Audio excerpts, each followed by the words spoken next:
नमस्कार, मैं हूं गिरिराज शर्मा और मेरे साथ फ्रेम में जो आप देख रहे हैं वो है मध्य प्रदेश के ग्वालियर से डॉक्टर की एक जोड़ी मैंने इसलिए कहा क्योंकि जो हमारे साथ मेहमान मौजूद हैं वो पति पत्नी हैं, दोनों ही डॉक्टर हैं। एक गायनेकोलॉजिस्ट हैं तो एक हैं आर्थोस्कोपी और जॉइंट रिप्लेसमेंट सर्जन। चर्चा का में आया हमारे में वो इसलिए आया कि आखिर डॉक्टर बनने के बाद की ज़िंदगी कैसे होती है। डॉक्टर बनने की पहले के तो सभी जानते हैं किस तरह से जूझते हैं, चयनित होना ही अपने आप में बड़ी बात होती है। जो चयनित हो जाते हैं फिर वो MBBS जब करते हैं डिग्री तो कॉलेज में जूझते हैं, लेकिन जब असल ज़िंदगी में आते हैं तब क्या होता है ये शायद हर कोई नहीं जानता होगा। तो चलिए चर्चा की शुरुआत करते हैं हमारे मेहमानों के साथ, डॉक्टर स्नेहलता दुबे जी और डॉक्टर आशीष दुबे जी। दोनों ही मेहमानों का बहुत बहुत स्वागत है। स्नेहलता जी, सबसे पहले मैं आपसे जानना चाहूँगा कि डॉक्टर बनने मन में जो है ख्याल वो किस तरह से आया, किस तरह से शुरुआत होती है? आपके परिवार में कोई था या आप पहली चिकित्सक हैं? डॉक्टर बनने का ख्याल तो मेरे मन में शुरू से कभी भी नहीं था जी। क्योंकि चूँकि हम थोड़े से ग्रामीण परिवेश से आए हैं और हमने अब बचपन में जो डाकुओं वाला टाइम देखा है, मतलब हमारे टाइम में भिंड ज़िले में डाकुओं का बहुत आतंक हुआ करता था, तो हम उनकी स्टोरी सुनते रहते थे। हमने तो रूबरू भी हुए हैं हम डाकुओं से। तो मेरे मन में थोड़ा सा, मैं डरती भी नहीं हूँ और स्पोर्ट्स में भी मैं काफ़ी अच्छी थी, तो मेरे मन में शुरू से ये रहा था कि मैं IPS ऑफिसर बनूँगी जी। और मेरे पिताजी की भी बहुत हार्दिक इच्छा थी कि मैं IPS बनूँ, लेकिन कुछ परिस्थितियाँ ऐसी होती गई और जब मैं बड़ी हुई तो सपना तो IPS बनने का ही था, क्योंकि लेकिन जब मेरी बड़ी दीदी हैं उनका एक इसमें PMT में सिलेक्शन हुआ तो मेरे मन में भी एक इच्छा जगी कि मुझे लगा कि ये जो डॉक्टरी प्रोफेशन है ये बहुत प्योर प्रोफेशन है, नोबल प्रोफेशन है, और मुझे ऐसा लगा कि इसमें सेवा के ज़्यादा मौके हैं जी। तो हम ज़्यादा मौके हैं, तो फिर आप ये समझिए कि पुलिस की वर्दी के आगे जो डॉक्टर की वर्दी थी वो जीत गई, सफ़ेद कोट जीत गया जी। तो फिर मैंने बायोलॉजी ली 11th में और मैंने PMT की फिर तैयारी जी। आशीष जी, जैसा कि स्नेहलता जी ने कहा कि उनके डॉक्टर बनने का जो पीछे की कहानी है, पर्दे के पीछे की कहानी वो उन्होंने बताई जी। आशीष जी के डॉक्टर आशीष बनने की कहानी क्या कहती है? देखिए, मैं भी सही बताऊं तो मेरी भी कहानी थोड़ी अलग है। मतलब मैं भी शुरू में डॉक्टर बनना नहीं चाहता था। एक्चुअली क्या है कि मैंने आपने सुना होगा सैनिक स्कूल रीवा है, सैनिक स्कूल रीवा से मेरी स्कूलिंग हुई है। तो वहाँ का जो ओरिएंटेशन है और ट्रेनिंग इस तरह से आती है। मतलब मेरी भी इच्छा थी फ़ौज में जाने की, डिफेंस फोर्सेस में जाने की इच्छा थी, तो मेरा भी मन था पहले डिफेंस में जाने का। अब पर किसी कारणवश या कुछ भी जो कहिए कि वो डिफेंसेस वाला जो सपना है मेरा नहीं हो पाया। तो बाद में एक्चुअली वैसे मैं सही बताऊं, मैं स्टूडेंट बायोलॉजी का भी रहा हूं और मैथ्स का भी था, मेरे पास दोनों सब्जेक्ट्स थे। तो मेरे पास ऑप्शन इंजीनियरिंग का भी था और डॉक्टर बनने का था। पर मेरी माँ की बहुत इच्छा थी, मैं सच बताऊं, मेरी माँ चाहती थी कि मैं डॉक्टरी लाइन में जाऊँ जी। तो इसलिए फिर मैंने ये डिसाइड किया कि चलिए PMT फाइट करते हैं और फिर डॉक्टर बनने का करते हैं। मैम, जैसा कि सर ने कहा कि वो आर्मी में जाना चाहते थे और आपने कहा कि IPS जो है बनना चाहते, तो क्या लगता है कि भगवान ने जो जोड़ी मिलाई, यही हम भी यही सोचते हैं कि हमारी जोड़ी विचारों का कहीं ना कहीं मेल दिखता है हाँ, हो सकता है यही विचारों का मेल हुआ, हमारी भगवान को जोड़ी बनानी थी जी। इसीलिए मैं पुलिस में ना जाके MBBS में आई और ये डॉक्टर साहब अपना मिलिट्री छोड़ के, या मिलिट्री ना मतलब नहीं गए, वो छोड़ के MBBS में आए और हम दोनों ने साथ में ही MBBS भी किया है। तो शायद भगवान को हमें मिलाना ही होगा जैसा कि आपने चर्चा में कहा कि ग्रामीण परिवेश से आप आती हैं, तो जानना चाहेंगे आपका जो गांव है वो कौन सा है, कहां से आप हैं, कहां से आपकी स्कूलिंग हुई है और कहां से फिर आपने MBBS किया? बेसिकली जो हमारा गांव है वो डिस्ट्रिक्ट भिंड में अचलपुरा नाम का एक गांव है, तो वहाँ की हूँ मैं। लेकिन स्कूलिंग जो है वो मतलब मेरी ग्वालियर से ही हुई है। मेरी मदर ने उसमें बहुत सेक्रीफाइस किया है और अकेले रह के हम लोगों को पढ़ाया है। तो लेकिन ये कि गांव में आना जाना रहता ही था, तो सारी चीज़ें हमारे रिश्तेदार वगैरह सबसे मिलना जुलना और सब चीज़ें रहती ही थी, तो उससे हम लोग काफ़ी इन्फ्लुएंस्ड है जी। तो आपकी पढ़ाई ग्वालियर से हुई है, रहने वाले आप मूलतः भिंड के हैं। हाँ। और जो MBBS की पढ़ाई है वो आपकी कहाँ से हुई? आप तो ये समझिए कि चौथी कक्षा से मैं ग्वालियर में ही हूँ जी। 12th तक मैंने ग्वालियर में यहाँ केंद्रीय विद्यालय से अपनी स्कूलिंग पूरी की है। फिर MBBS ही मैंने GR मेडिकल कॉलेज ग्वालियर से किया है और MS की डिग्री भी मैंने ग्वालियर से ही ली है और शादी भी मेरी ग्वालियर में ही हुई है, प्रैक्टिस ही मैं ग्वालियर में ही करती हूँ। तो ग्वालियर ही मेरी कर्म भूमि है और मुझे बहुत प्रिय है जी। बिल्कुल। आशीष जी, आपके बारे में जानना चाहेंगे, आप मूलतः कहाँ के रहने वाले हैं? आप भी ग्वालियर से हैं या किसी अन्य जगह? नहीं, मूलतः तो देखिए वैसे हम लोग हैं ना उत्तर प्रदेश के हैं। हमारा जो ज़िला है वो फैजाबाद पड़ता है। जी। आप समझो अयोध्या है ना, अयोध्या के पास ही हमारा ज़िला है। मूलतः वहीं से, पर पापा चूँकि यहीं सेटल हो गए थे, पुलिस में जॉब था, जी यहीं थे। मेरी पैदाइशी भी ग्वालियर की है, जी तो यहीं से मैं पढ़ा भी हूँ। शुरुआत की जो शिक्षा, जो प्राइमरी स्कूल की तब की एजुकेशन है मेरी यहीं पे हुई है ग्वालियर में। उसके बाद 6th क्लास से फिर मैं सैनिक स्कूल का एक टेस्ट हमने क्लियर किया था मैंने, तो सैनिक स्कूल रीवा में मैं चला गया था। तो 6 to 12 तक की जो हमारी मेरी स्कूलिंग है वो वहाँ पे थी। इसके बाद फिर मेरा MBBS भी यहाँ से है, पर फिर मैंने MS भोपाल से किया एक्चुअली में। जी, तो मैं भोपाल ग्वालियर में भी रहा हूँ, थोड़ा इधर MP में रीवा में भी रहा हूँ, भोपाल में भी रहा हूँ। पर चूँकि ग्वालियर ऐसी जगह है यहाँ पे कि ये मेरी शुरू से ऐसी जगह फ्री जगह है, और मेरे सारे रिश्तेदार भी यहीं हैं, और अब तो देखिए मैडम के भी सब परिवार भी यहीं पे है, तो इसलिए अब ग्वालियर ही हमारी मूवी बन गई। जैसा कि आपने कहा भोपाल से आपने जो है MS की पढ़ाई की है ऑर्थोपेडिक में, तो बाहर जाने का कभी आपके मन में विचार चलता था, या मैडम का सोच करके चंबल से उनकी जो है जुड़ाव है, आप चंबल छोड़ना नहीं है वरना मैडम जो है रौद्र रूप में आ जाएंगे? नहीं, ऐसा हम लोगों के बीच में ऐसा कभी ऐसा नहीं हुआ कि रौद्र रूप में आ जाएंगे, नहीं ऐसा नहीं था। पर चूंकि मुझे भी क्या शहर पसंद है, ग्वालियर शहर पसंद, मेरे मम्मी पापा भी यहीं से थे। एक्चुअली मेरा एक भाई, जो बड़े भाई हैं, वो बाहर थे, वो मतलब आंध्र प्रदेश में एक जगह पे हैं। मम्मी पापा अकेले थे, तो माँ की तो क्या शुरू से इच्छा थी कि बेटा एक साथ में रहे, माँ की इच्छा थी। और मैं एक ऐड करना चाहूँगी कि चूँकि मेरे पेरेंट्स भी यहीं पर हैं, मैं भी अपने पेरेंट्स को नहीं छोड़ना चाहती थी, क्योंकि जिन्होंने हमको इतना पढ़ाया लिखाया, सेक्रीफाइस किया हमारे लिए, तो हम उनके साथ रहें। और मेरे जो इन लॉज हैं, मतलब आशीष जी के जो पेरेंट्स हैं वो भी ग्वालियर में, तो हम दोनों ही अपने पेरेंट्स को नहीं छोड़ना चाहते थे, तो इसीलिए हम लोगों ने ये डिसाइड किया कि हम ग्वालियर में ही रहेंगे। यही सबसे बड़ा कारण। जैसा कि आपने कहा कि आपके पेरेंट्स भी और सर के भी पेरेंट्स यहाँ पे हैं, तो माता पिता की दृष्टि में अगर देखें तो आप दोनों में किसको बेहतर डॉक्टर मानते हैं? कहते हैं ना घर में कई बार चर्चा चलती है, तो आपको अच्छा मानते हैं, सर को अच्छा मानते हैं, या आपके मम्मी पापा इनको अच्छा मानते हैं? उल्टा है हमारे यहाँ, मेरे मम्मी पापा इनको अच्छा मानते हैं और जो मेरे इन लॉज हैं, सास ससुर हैं, वो मुझे अच्छा मानते हैं। ये सच्चाई है बिल्कुल। वो इसको बड़ा ज़्यादा अच्छा डॉक्टर समझती हैं, अभी बोलती है स्नेह हमारी बहुत इंटेलिजेंट है ना।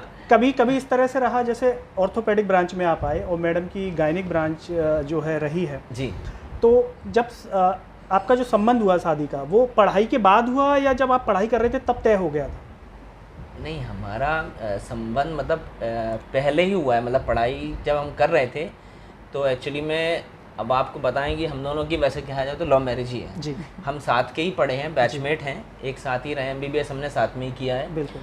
और जब PG में सिलेक्शन हो गया, इनका यहाँ गायनिक में हो गया था और मेरा ऑर्थोपेडिक्स में हो गया था फिर, तो उसी समय फिर हम लोगों ने डिसाइड किया था, थोड़ा दोस्ती तो थी आपस में, तो फिर हम लोग का एक दूसरे को पसंद भी करते थे जी। तो फिर ये डिसाइड हुआ था कि हम शादी साथ करेंगे, ऐसा है। तो ऐसी कुछ शर्त मैडम ने कभी रखी क्या? जैसे मैडम की गायनिक है कि आपको भी गायनिक ब्रांच लेनी पड़ेगी, या ऑर्थोपेडिक आप नहीं कोइंसिडेंटली आ गए? नहीं, ऐसा नहीं, ऐसी कोई शर्त नहीं थी, पर मेरी इच्छा थी ऑर्थोपेडिक्स में जाने की। हाँ जी, ऑर्थोपेडिक्स में ही जाने की मेरी इच्छा थी शुरू से। तो इसके पीछे ही कुछ वजह, कुछ इंटरेस्ट आपका पर्सनल ऐसा कुछ ऑर्थोपेडिक को लेकर के? नहीं, ऑर्थोपेडिक्स का देखिए, मेरे को शुरू से क्या, ये ब्रांच बड़ी चैलेंजिंग और अच्छी रहती है। मैंने अपने, जब मैं शुरू में मेडिकल ऑफिसर भी था, मैंने बिल्डा में भी काम किया है, थोड़ा सा सहारा हॉस्पिटल है उसमें भी काम किया है, तो उस समय ऑर्थोपेडिक्स से कई केसेस आते थे, फ्रैक्चर वगैरह के केसेस आते थे, तो वो देख के मुझे बड़ा अट्रैक्ट करता था कि मैं उनमें बैठा के करना, उनकी सर्जरी करने में, उनमें करने में, वो ब्रांच मुझे शुरू से ही काफ़ी फैसिनेट करती थी और थोड़ा सा मैनली ब्रांच भी कहिएगा उसको लगती थी, तो मुझे अच्छा लगता था उसको ब्रांच के साथ में, तो वो मेरे को शुरू से ही पसंद है ऑर्थोपेडिक्स। जैसा कि अभी सर ने बताया, हमें पता नहीं था कि जैसे कि लव मैरिज का जिक्र उन्होंने किया, तो आपसे जानना चाहेंगे स्नेहलता जी कि जब कॉलेज में रहते हैं, ये सवाल इसलिए भी क्योंकि मुझे लग रहा है लाखों दर्शक है जिनकी आंखों के सामने से ये कार्यक्रम निकलेगा, उनके मन में भी ये चीज़ होगी। कॉलेज में जब हम रहते हैं, एक दोस्ताना व्यवहार होता है, जब हम शादी के रूप में बंधन में बंध जाते हैं, और ऐसे बहुत कम लोग होते हैं जो एक दूसरे से लव करते हैं और उनकी शादी हो जाए। बहुत कम ऐसे लकी होते हैं कि शादी भी हो पाए, वरना जनरली हो नहीं पाती है, कई कारण उसके रहते हैं। अब आप साथ में हैं, तो ज़रा दोनों में अंतर बताएं, उस दौर के समय में और इस दौर के समय में। हम तो पहले भी दोस्त थे और अभी भी दोस्त हैं जी।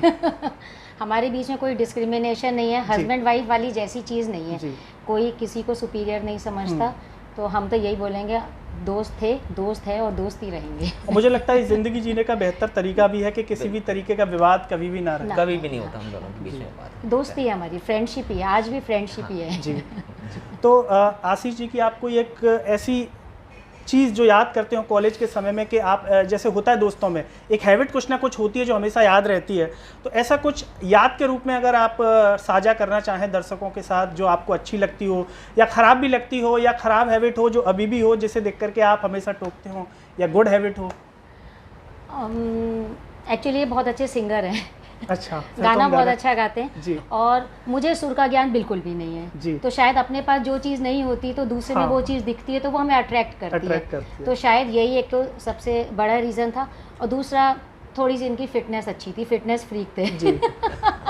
तो आशीष जी जी जी बोलिए।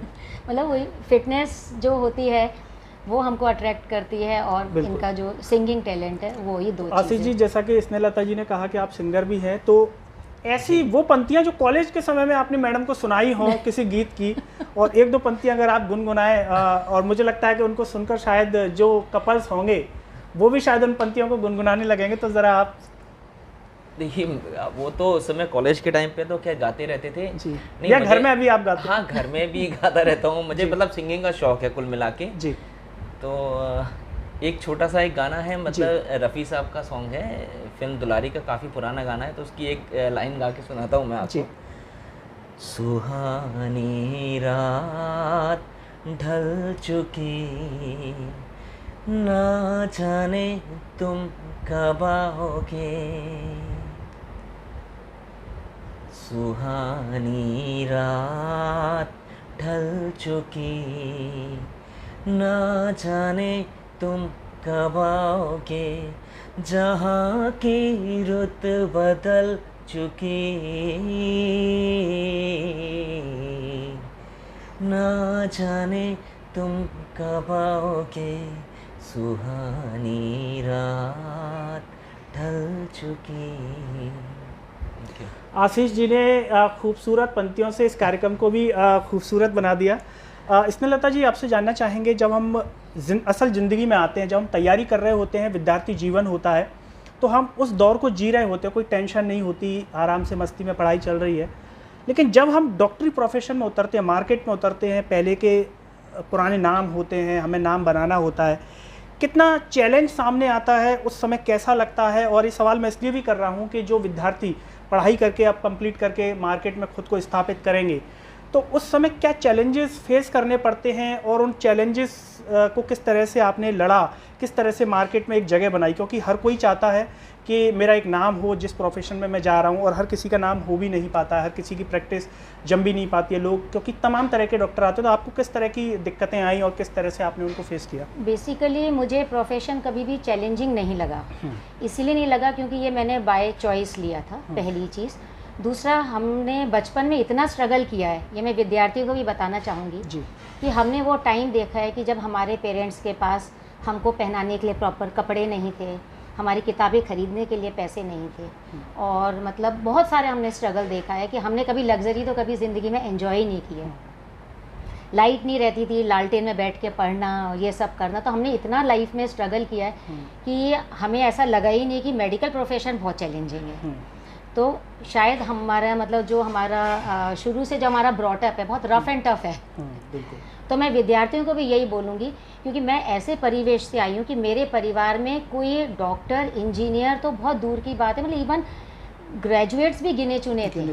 और ऐसे में कोई डॉक्टर बन जाए। परिवार से आना, और हम 3 बहनें थीं, तो मेरी माँ का जो स्ट्रगल था कि जिन्होंने लड़कियों को पढ़ाया, मतलब मेरी दादी तो, मेरी दीदी जब 16 और 17 इयर्स की हुई तभी से उनकी शादी के पीछे पड़ गई थी। तो मेरी माँ ने जो स्ट्रगल किया, मेरी बड़ी दीदी को पढ़ाया, उन्होंने भी PMT क्लियर की, फिर उनकी देखा देखी में मैंने किया, तो हमने बहुत स्ट्रगल किया। मैं सबको यही बोलूँगी कि जहाँ चाहा है वहाँ रहा है। हमें कोई एक्सक्यूज़ नहीं है कि हमें परिवार में ऐसी कंडीशन नहीं मिली, या हमें पैसे नहीं मिले, या हमें ट्यूशन के वो नहीं मिले। अगर आप में खुद में विल पावर स्ट्रॉन्ग है तो आप कुछ भी बन सकते हो, कुछ भी कर सकते हो। और इस प्रोफेशन को आज भी मैं रियली बताऊं, मैं बहुत एंजॉय करती हूं और इसको मैं नोबल प्रोफेशन मानती हूं। बिल्कुल, यानी कि आपका कुल मिलाकर के कहना यह है कि जब हम किसी चीज़ को दिल से चाहते हैं और उसमें करें तो हमें उससे कभी बोर नहीं होते, और मुश्किलें जो हैं कहीं ना कहीं इंसान को मजबूत बना देती हैं कि आपने वो दौर देखा है। आशीष जी, जब आप MBBS की पढ़ाई कर रहे थे, मैडम भी कर रहे थे, किसके नंबर ज़्यादा आते थे? चल इनके नंबर ज़्यादा आते थे, मेरे नंबर तो मैं सही बताऊं तो मैं देखिए मेहनत मैं करता, झूठ नहीं है, पर ये शायद ज़्यादा तेज हैं या जो भी है, इनके मार्क्स ज़्यादा आते थे।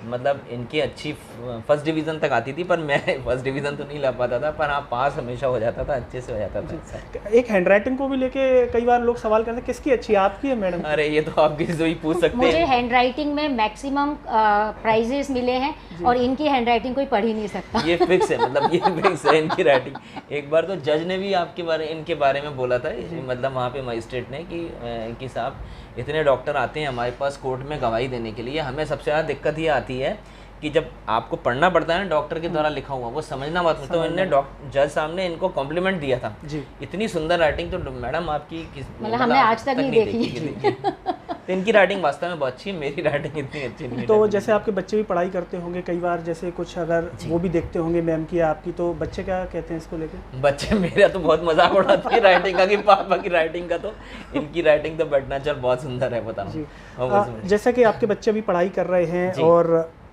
क्या मतलब मैं ये सवाल एक माता पिता के तौर पर आपसे पूछना चाहता हूँ, आपने उनको लेकर के कुछ बोला है कि आप इस लाइन में आइए, या उनको स्वेच्छा से वो छोड़ दिया है कि आपको जिस लाइन में जाना है आप उसमें जा सकते हैं? देखिए मेरा तो हमेशा ये मानना होता है कि आपका जो सपना होता है, खुद का जो सपना होता है, उसके पीछे भागना चाहिए।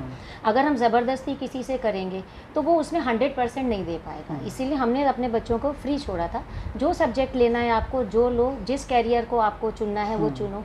जैसे मेरी बेटी है तो उसको मैथ्स पसंद था, उसने तो 11th क्लास से मैथ्स लिया और आज वो IIT मुंबई में है, कर रही है, और बेटा 10th स्टैंडर्ड में है। उसको भी हमने फ्री छोड़ा कि आपकी जो चॉइस है वो करो, लेकिन जहाँ जाओ वहाँ अपना 100% देने की कोशिश करो। बिल्कुल।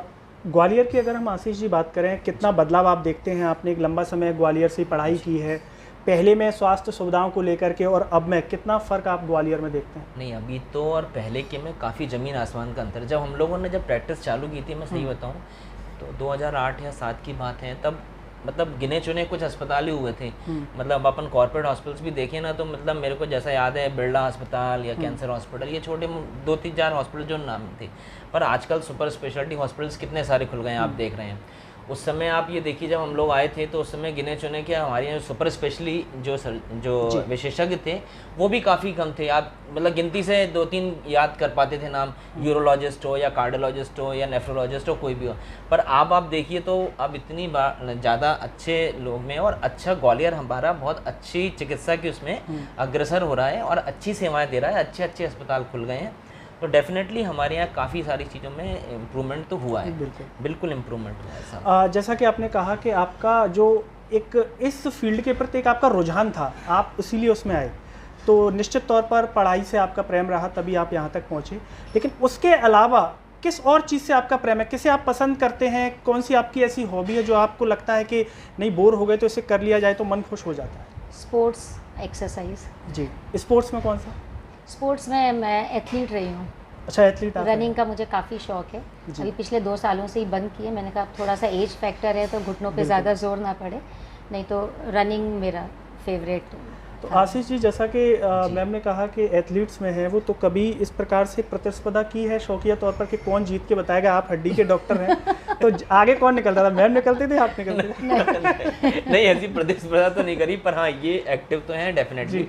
इनको रनिंग का और इसका बहुत शौक है। हाँ। मुझे थोड़ा सा जिम का और इसका शौक ज़्यादा रहा है, मतलब फिजिकल एक्सरसाइजेस का जो रहता है, इसको ट्रेडमिल वगैरह पे भी इनकी रनिंग वगैरह, मतलब ये she is very active in this, इसमें कोई डाउट नहीं है इनका। जैसे जब हम MBBS में एंट्रेंस के लिए पढ़ाई करते हैं, जैसे प्री मेडिकल टेस्ट होता था, अब नीट होती है, तो जब हम डॉक्टर बन जाते हैं, क्या उतना ही समय हमें बराबर से देना पड़ता है अपडेट रहने के लिए? उतना पढ़ना पड़ता है या थोड़ा कम उससे पढ़ना पड़ता है तो काम चल जाता है? नहीं, ये बात आपने अच्छा क्वेश्चन किया है। ये हमें आप बता दें, हमारे प्रोफेशन में हमेशा हम लोगों का मतलब अपडेट रहना बहुत आवश्यक है।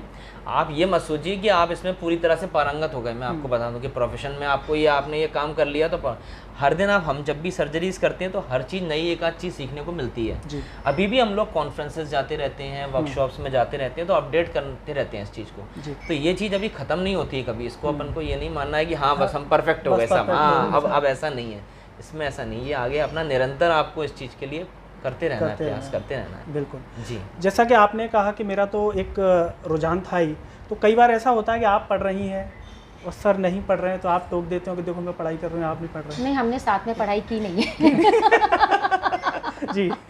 पढ़ाई होती तो लड़ाई ज़्यादा होती है अगर हम लोग साथ में पढ़ते तो। यानी कि जब आप पढ़ते हैं तो बिल्कुल अलग रूम में जाकर के। यस जी जी। दोनों का तरीका भी अलग है पढ़ने का। पढ़ने का हाँ। ये आपने अच्छा कहा कि सबका तरीका अलग अलग रहता है पढ़ाई करने का। कोई संगीत के साथ भी पढ़ लेता है, कोई इनका संगीत के साथ ही पढ़ते हैं ये तो आपको डिस्टर्ब होता है जी। गायनिक की अगर हम बात करें, गायनिक सुविधाओं को लेकर के ग्वालियर में कितना बदलाव देख रहे हैं? क्या आज के समय में यहाँ पे वो फैसिलिटीज़ अवेलेबल हैं? चाहे हम IVF की बात करें, जैसे कि हम देखते हैं मध्य प्रदेश में अगर लोग ज़्यादातर अगर जाते हैं तो जयपुर चले जाते हैं या इंदौर चले जाते हैं, तो क्या बदलाव अब आप देखती हैं? क्या ये सारी सुविधाएं यहाँ पर हैं, लोग यहाँ पर? बिल्कुल हैं, और अब तो बहुत परिवर्तन हो चुका है। जब हम लोग पढ़ रहे थे, PG कर रहे थे, तब जयपुर का चलता था कि जयपुर जा रहे हैं, या फिर इंदौर भी जाते थे। लेकिन अब तो ग्वालियर में सारी फैसिलिटीज़ है। मतलब अगर अपन IVF की बात करें, मैं तो खुद IVF सेंटर की इंचार्ज हूँ, वहाँ पर हम लोग रेगुलरली कर रहे हैं। और भी ग्वालियर में बहुत सारे IVF सेंटर्स हैं। इवन यहाँ पर अभी गायनिक फील्ड की अगर हम बात करें तो क्रिटिकल केयर भी बहुत अच्छी तरह से मैनेज हो रही हैं। और गवर्नमेंट में तो था ही, पहले से ही था, लेकिन प्राइवेट सेक्टर में भी अब बहुत इम्प्रूवमेंट हुआ है। तो सारे क्रिटिकल केसेस हम लोग डील करते हैं। हम IVF अपना कर रहे हैं। लेप्रोस्कोपिक सर्जरीज जो पहले यहाँ गायनिक में नहीं होती थी, अब सर्जरीज भी हो रही हैं। मैं खुद कर रही हूँ सर्जरीज। तो हाँ आशीष जी, जैसा कि ज़िंदगी में हर बार कोई ना कोई व्यक्ति टारगेट रखता ही है। जब आप पहले आपने डॉक्टरी का टारगेट रखा होगा, फिर कि MS करना है मुझे इसमें, अब आप डॉक्टर बन चुके हैं। हाँ जी। आगे का भी आपने कुछ टारगेट डिसाइड कर रखा है कि नहीं यार अब तो ग्वालियर में अब मेरे को ये करना है? टारगेट की बात तो खैर अब ऐसे नहीं की जाती, पर हाँ आजकल हमारे जो ऑर्थोपेडिक्स में काफ़ी डेवलपमेंट हो गया है ग्वालियर के अंदर। पहले जो सुविधाएं नहीं थी, अब जॉइंट रिप्लेसमेंट भी होने लगा है। आर्थोस्कोपिक सर्जरी जो होती है, मतलब जिसमें कि होल के दौरान आप लिगामेंट की सर्जरी वगैरह करते हैं, स्पोर्ट्स इंजरी से रिलेटेड सर्जरी होती है, वो भी अब होने लगी। जैसे मैं भी करता हूँ इसको। तो अभी क्या है, घुटने से संबंधित ये रोगों का इलाज बहुत आसान है। अभी क्या है, मेरा जो एम है, उद्देश्य है कि मैं शोल्डर पे भी थोड़ा काम कर सकूँ। शोल्डर की सर्जरी, जो शोल्डर की प्रॉब्लम भी बहुत कॉमन है, कंधे से रिलेटेड चोटें हैं, कंधों का खिसकना, इन सब की चीज़ों पे। तो मेरा जो उद्देश्य है कि मैं अगर हो सके तो मैं आगे इसके ऊपर फोकस करूं कि मैं शोल्डर के ऊपर जो सर्जरीज हैं उस पर अपनी आर्थोस्कोपिक सर्जरी पे फोकस करूं। तो ये आगे मेरा एक उद्देश्य है जी। इसमें लता जी कैसा लगता है जब हम ज़िंदगी में कोई सपना देखते हैं, टारगेट रखते हैं और जब वो पूरा हो जाता है, अचीव हो जाता है कि हाँ ये मैंने प्राप्त कर लिया, कैसा लगता है? ये इसलिए क्योंकि जिस क्षेत्र का व्यक्ति भी ये देख रहा होगा कार्यक्रम, क्योंकि लोग ये कहते हैं कि यार बस मुझे ये मिल जाए तो बस मेरी ज़िंदगी सुकून से गुजर जाएगी, एक मकान हो जाए, एक बंगला हो जाए, गाड़ी हो जाए, या मेरी नौकरी लग जाए तो बस सब कुछ अच्छा है। क्या हकीकत में ऐसा हो जाता है? मेरे अंदर तो यही कमी है कि मैं सेटिस्फाई कभी नहीं होती जी। मैं हमेशा एक टारगेट लेके चलती हूँ। जब मुझे वो टारगेट मिल जाता है तो मैं कहती हूँ व्हाट नेक्स्ट, क्योंकि ज़िंदगी बढ़ने का ही नाम है। बिल्कुल। अगर हम कोई टारगेट, जैसे कि आपने पूछा बोला था, टारगेट नहीं रखेंगे तो हम आगे कैसे बढ़ेंगे, हमारी ग्रोथ कैसी होगी? तो एक तरफ तो हमें अपनी फील्ड में एक्सीलेंस की तरफ जाना ही है। दिन प्रतिदिन नई चीज़ें होती हैं, हम नई चीज़ें सीखते भी रहते हैं। और दूसरी तरफ मुझे लगता है कि अब हमारी ये उम्र भी हो गई है कि जो समाज ने हमें दिया उसको भी हम कुछ वापस कर सकें। तो मैं थोड़ा सा अब अपना जो टाइम है, बच्चे भी थोड़े से बड़े हो गए, तो मैं सोशल सर्विस पे अपना फोकस है मेरा। तो उसमें हम लोग काफ़ी एल्डरली जो मेंबर्स होते हैं उनके लिए भी हमारे कुछ प्रोजेक्ट्स और हम उसको भी कर रहे हैं। और बाकी हमारा एक हमने डॉक्टर्स ने एक बेसिक लाइफ सपोर्ट पे भी हमने काम शुरू किया है। जैसे कि आपने सुना होगा कि घर में ही सडन डेथ हो जाती है, जिन लोगों की हार्ट अटैक वगैरह से डेथ हो जाती है, तो उसके लिए ज़्यादा हो भी रही है। बेसिक लाइफ सपोर्ट की, जैसे लोगों को पता ही नहीं है कि बेसिक लाइफ सपोर्ट क्या होता है, कि हॉस्पिटल में पहुंचने से पहले अगर मरीज़ को वो मिल जाए तो मरीज़ की जान बच सकती है। तो उस पर भी हमारा फोकस है। अभी हम IMA ग्वालियर के एक्टिव सदस्य भी हैं, और हम लोगों ने अभी पिछले 8 महीनों में ही 10,000 से ज़्यादा लोगों को ट्रेन भी किया है। और मैं सबको ये मैसेज देना चाहूँगी कि गूगल पे या इंटरनेट पे आप हमेशा जो BLS है उसके वीडियोस वगैरह ज़रूर देखें, सीखने की कोशिश करें। बिल्कुल। और आशीष जी, चलते चलते आपसे आखिरी सवाल ले लेते हैं। जब मरीज़ आपके पास आते होंगे जी, तो निश्चित तौर पर डॉक्टर एक सलाह देते हैं कि आप ये कीजिए, आप ऑर्थोपेडिक से संबंध में सलाह देते होंगे। ज़रा खुल के और दिल से बताइए मरीजों को कि जो आप सलाह देते हैं, कई बार ऐसा तो नहीं होता कि आप उन नियमों का खुद पालन नहीं कर पा रहे लेकिन मरीज को बोल रहे हैं? नहीं, ये बात आपने बहुत सही बोली। देखिए, अगर आप उनको सलाह दे रहे हैं तो पहले आप स्वयं उदाहरण बने उनके सामने, एग्जाम्पल बने। अगर मैं ही अगर फिट नहीं हूँ, देखिए मैं और बोलूँ कि आप ऐसे एक्सरसाइज कीजिए और फिटनेस के लिए वॉक कीजिए, आप अपना पेट कम कीजिए, आप ये कीजिए, तो हमें लगता है कि हमें भी मतलब अपना एग्जाम्पल बन के उनके सामने प्रेजेंट करना चाहिए। डेफिनेटली ये आपकी बात सही है। तो उनको सलाह से देने से पहले अपने इस चीज़ का भी ध्यान रखना ज़रूरी है, और अपनी दिनचर्या वगैरह व्यवस्थित करने की भी हम उनको सलाह देते हैं, और वो हम भी कोशिश करें कि हम भी अपने इसको भी अपने भी उसमें भी दिनचर्या में भी इस चीज़ को सुधारें। अच्छी स्नेहलता जी, मेरा सवाल ऑर्थो से ही जुड़ा हुआ है। मैंने एक कार्यक्रम किया था, उसमें ऑर्थोपेडिक के डॉक्टर साहब आए थे, तो उन्होंने कहा था कि महिलाएं जो होती हैं आमतौर पर पति को तो दूध पिलाती हैं कि आप दूध पीजिए, बच्चों को पिला देंगी, और जब उनको खुद की बात आती है कि आप अपनी हड्डियों को मजबूत कीजिए तो उनका बहाना सबसे बढ़िया रहता है कि नहीं मैं नहीं पीती, मुझे पछता नहीं है। तो ज़रा आप महिलाओं को बताएं कि हड्डियों को मजबूत करने के लिए वो क्या करें, और अगर नहीं उसको इंटेक करती हैं तो किस तरह से उसको करें? मेरा तो पहला तो मैसेज यही है कि महिला अपने आप को कभी भी दोयम दर्जे की ना समझे, और जो औरत का शरीर और आदमी के शरीर में बहुत फ़र्क होता है। औरत को ज़्यादा ज़रूरत होती है सारे ये जो न्यूट्रिएंट्स की, और मेरा ये कहना है कि मेरा एक ही मोटो है कि लव योरसेल्फ। आप अपने आप से प्यार करो, और जब आप दूध पियोगे, आप स्वस्थ रहोगे, तभी आप अपने परिवार को स्वस्थ रख सकोगे। क्योंकि अगर हेल्दी माँ होगी तभी हेल्दी परिवार होगा। दूसरी चीज़ ये है कि अगर किसी को माना कि दूध टॉलरेट नहीं हो रहा है तो उसके और भी ऑल्टरनेटिव होते हैं। हम दूध की जगह दही ले सकते हैं, दही तो दूध से भी ज़्यादा अच्छा है। उसके अलावा भी अगर हमें कैल्शियम और प्रोटीन लेना है तो हम किसी और तरीके से भी ले सकते हैं। प्रोटीन के लिए भी बहुत सारी चीज़ें होती हैं, सोयाबीन है, दालें हैं, पनीर है ना, पनीर है, ये सब चीज़ें भी ले सकते हैं हम लोग, पर लेना चाहिए। वैसे दूध रिकमेंडेड है और लेना चाहिए। तो जो भी दर्शक हमारा एक कार्यक्रम देख रहे हैं, आपने खूबसूरत चर्चा देखी ग्वालियर के एक खूबसूरत जोड़ी के साथ, डॉक्टर आशीष दुबे जी, डॉक्टर स्नेहलता दुबे जी की, और आपको उनकी कौन सी बात सबसे अच्छी लगी वो कमेंट में ज़रूर बताइए, और आप जो भी अपने मन की बात कहना चाहते हो वो भी कमेंट बॉक्स में ज़रूर बताइए। इस वीडियो को हर जगह शेयर कीजिए, चैनल को सब्सक्राइब कीजिए। अगले कार्यक्रम में किसी खूबसूरत कपल के साथ फिर होगी आपसे मुलाकात। तब तक के लिए मुझे और डॉक्टर आशीष दुबे जी, डॉक्टर स्नेहलता दुबे जी को दीजिए इजाज़त। नमस्कार। नमस्कार।